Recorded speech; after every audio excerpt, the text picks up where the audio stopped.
আসসালামু আলাইকুম সম্মানিত দর্শক, দেখতে থাকুন কবিতরের বাজার।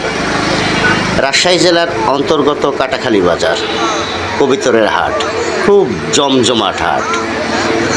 এই অত্র এলাকার মধ্যে কাটাখালী বাজারে যে জমজমাট কবিতরের বাজার চলে, আমার অন্য এলাকাতে এরকম জমজমাট বাজার আছে কিনা জানা নাই। কবিতর সম্পর্কে খুব জমজমাট হাট, সকল ধরনের কবিতর এখানে পাওয়া যায়। কবিতর প্রেমিক ভাইরা দেখেন সব ঘুরছে ফিরছে, সকল কবিতর প্রেমিক, কি বড় আর কি ছোট নাই। কাটাখালী বাজার স্কুল মাঠে এই বাজারটা বসে প্রতি শুক্রবার এবং সোমবার। খাঁচাসহ এবং সিঙ্গেল পিজড়িতে, টুকরিতে বিভিন্নজন বিভিন্নভাবে কবিতর নিয়ে আসে, বিক্রয় হয়, দামও ভালো।